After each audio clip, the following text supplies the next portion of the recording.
Okay, hello guys. So I have just read this article from Time Magazine, I believe it is. I'll leave it in the description if you're curious to check out the whole article.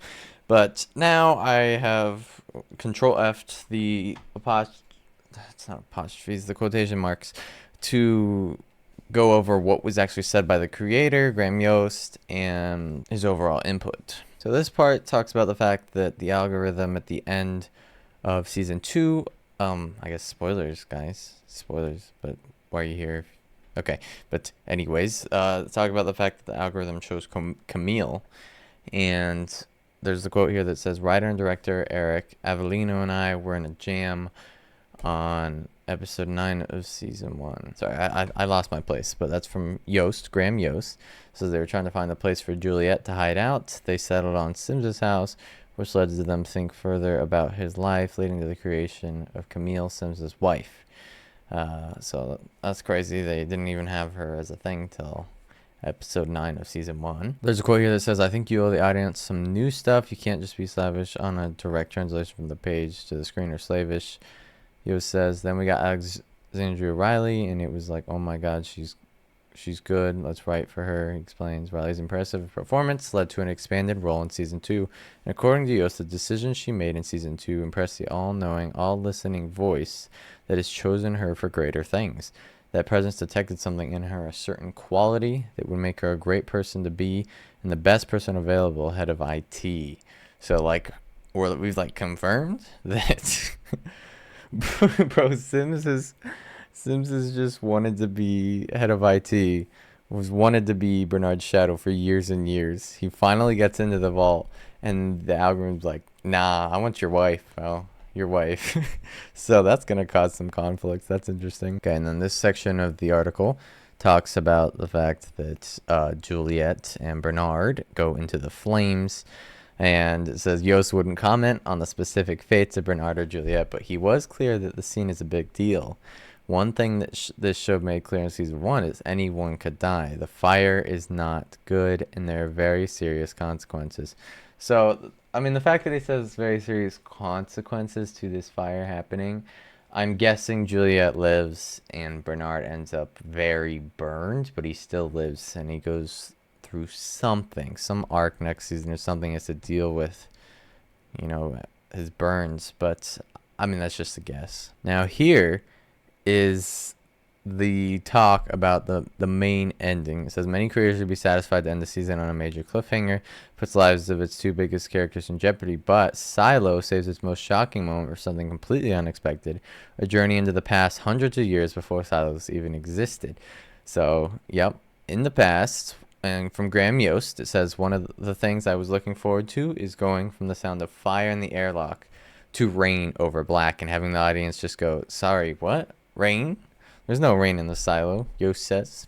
The effect is unsettling and completely unexpected. It's almost like you've accidentally changed channels and are watching a different show, something Yost said a friend of his thought when watching the episode. And a lot of us thought that, which is funny. Even me, I was like, I was not sure if I had changed shows or not, if Apple had sent me to another show, which is funny. To Yost, the end of season 1 was not a cliffhanger, it was a step forward. I agree.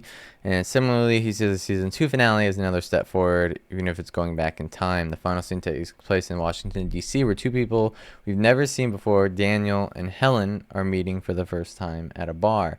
It's interesting they call him Daniel, because I thought his name was Donald. I thought people were surfacing that around, so I wonder if they changed his name or if this article got it wrong. As Yost explains, there was a debate about whether to end with the flames or something different. There were times when talking with Apple and others involved in the show, do we need this scene? Should we start season 3 with that? We have Juliet in an airlock filled with fire and could go out there. That's a conventional cliffhanger. Instead, Yost wanted to take things in a whole new direction. I wanted to establish that we're going to see how this whole thing started. And I think that's a great decision. Jeez, my lips just made a pop. But I think that's a great decision.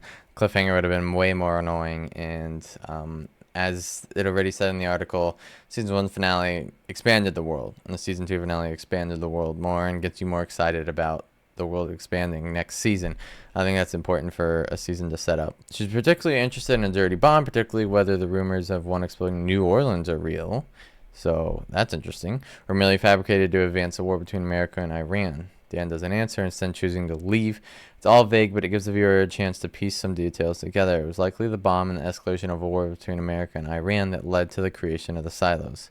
We wanted something where the audience goes, oh shoot, oh shoot, and that was the Pez. It's not a cliffhanger, but it's a leaning forward story moment, says Yost. Also so true, like, not a cliffhanger, but like, that was kind of my reaction. It was like, yes, oh my gosh, yes, thank you for showing us that. And we get a few, you know, extra details here, like, I don't know, we get the beginning of a war kind of details here. So, and we also know Daniel's some sort of creation could have made the silos. For those left confused by the sudden shift in Season 2 finale, Yost offers assurance that we will get clarity on the beginning of the silos in the next season. We get into the origin story, but we're also deep into our silo world, he says. There will also be more to learn about the Dirty Bomb. In Season 3, we'll find out what happened to Silo 17, the silo Juliet spent the vast majority of this season in. By the end of Season 3, you'll know what happened to the people who went outside of 17 and the why and how of all that. That's a big thing that will get solved and how the whole thing began. And I just think that's really cool and really important. One of the things I loved about the books Yost explains is that Hugh Howey paced out the revealing of the answers to the mysteries, and we're trying to keep to that too. The audience finds out as Juliet finds out. More mysteries are certain to be answered in the final 2 seasons. But we'll have to wait and see if it's still Juliet uncovering them. Wait. What did this say? In the final 2 seasons? What? No. What? I already read this and I didn't register that. What? No. What? Wait. Is this being serious? I know Season 3 and 4 were confirmed already, but I didn't know that we're saying that that's it. There's 3 books. What are we talking about?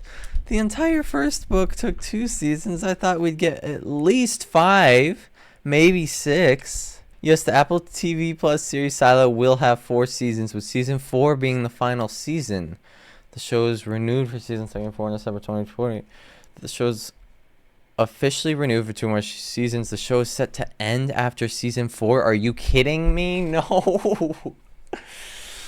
I know 4 seasons is a lot, but still, it's like, that's kind of crazy to me. They're going to cover the last 2 books out of the trilogy with just 2 more seasons? Is Season 3 going to cover the entire second book?